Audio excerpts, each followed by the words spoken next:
Imagine searching for your purse inside your own Bugatti, only for a cop to decide you don't belong in a car like that and arrest you on sight.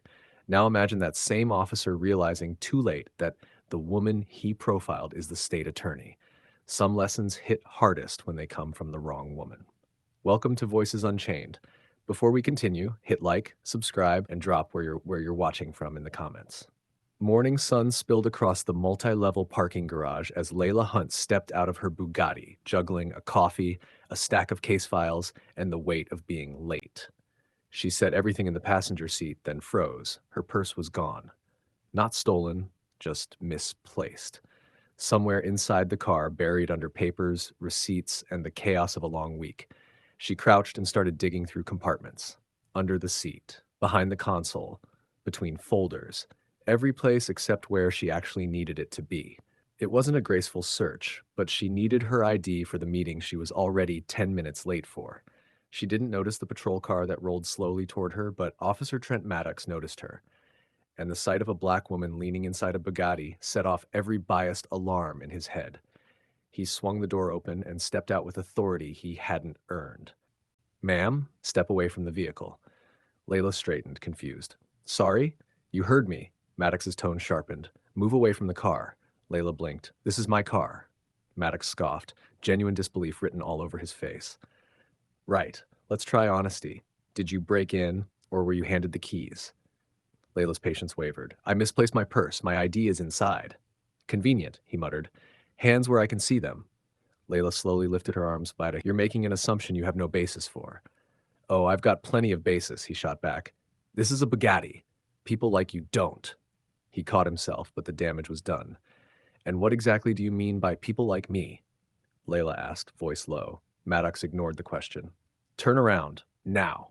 Before Layla could protest, Maddox grabbed her wrist, spun her around, and slapped cuffs on her with unnecessary force.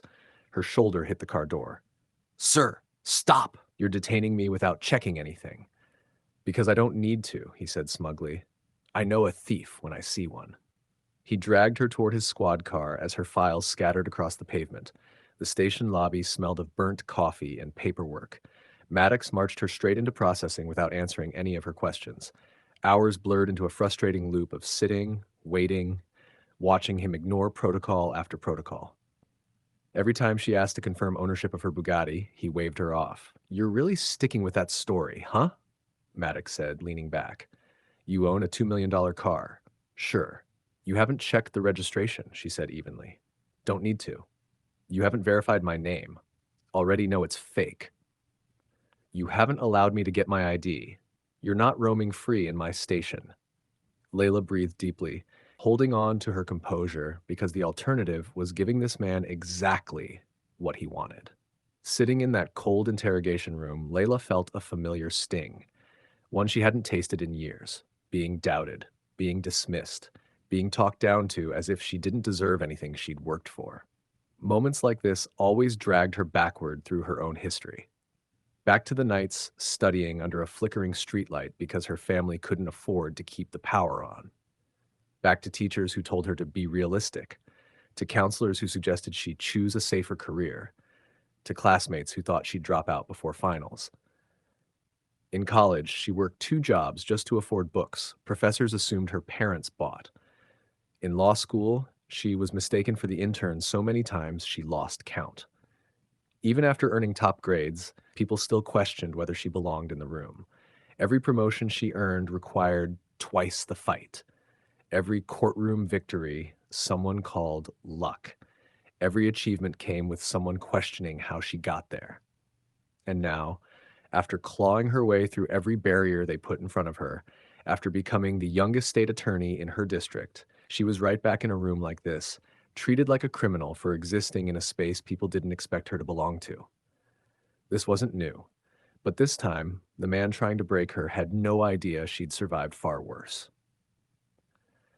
Finally, after hours of stalling, Maddox allowed her a phone call. She didn't hesitate. She dialed Victor Hale. Victor arrived like a storm in a tailored suit. He didn't ask permission to enter.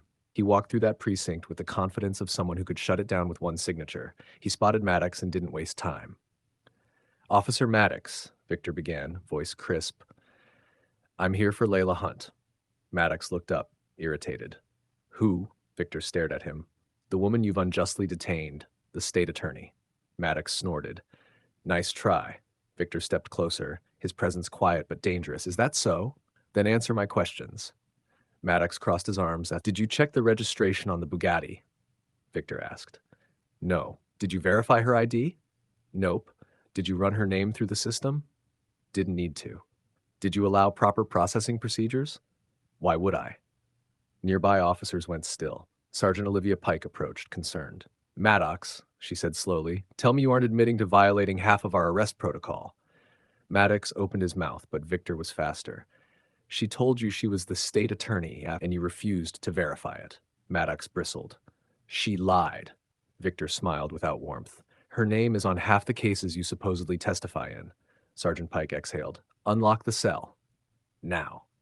Maddox hesitated. Pike didn't. She unlocked the door, and Layla stepped out, posture straight, expression unreadable. Victor placed a hand on her shoulder. You okay? I will be, she said. And he won't be, Victor replied. Before we continue, what would you have done in this situation? Drop your thoughts in the comments, hit like, and share this story so more people see what really happens. The next morning, Layla returned, but not as a detainee. She walked into the precinct in her official capacity, badge polished, expression unshakable. Chief Douglas Rayner stood waiting with a stack of disciplinary reports already on his desk. Maddox, the chief barked. Front and center. Officer Trent Maddox walked in, suddenly unsure of himself. This woman, the chief said, pointing to Layla, is the state attorney, and you racially profiled her, detained her without cause, denied her rights, and ignored every procedure designed to prevent abuse. Maddox swallowed hard. Chief, she did nothing wrong, Rayner snapped. You did, and everyone in this room knows it. Officers gathered quietly, watching justice unfold. You are officially relieved of duty, effective immediately, the chief announced. Turn in your badge and weapon. Maddox's face drained of color. Sir, chief, please. Save it, Rayner cut him off. You embarrassed this department and violated the law. Two officers escorted Maddox out of the room, his eyes locked on Layla with a mixture of anger, fear, and disbelief. Layla didn't blink. Sergeant Pike approached her afterward. Ma'am, thank you for reporting this. You have no idea how many people he's treated like this. Layla nodded. I had a feeling. Victor stepped beside her, smirking faintly. So, justice? Layla breathed out slowly. Justice, and a reminder that we have so much work left to do. She walked out of the precinct with her head high, her dignity intact, and her determination stronger than ever. Because everyone now knew, Officer Trent Maddox picked the wrong woman, and she made sure he'd never forget it. Later that night, Layla sat in her Bugatti before starting the engine, letting the silence settle. The same car Maddox claimed she could never own was now the symbol of everything she'd fought for. Not wealth, but the right to exist without being doubted. She drove off with a calm confidence, headlights cutting through the city's evening glow, knowing one thing for certain, Maddox lost his badge. But she gained something stronger. A reminder that she'd spent her whole life proving people wrong.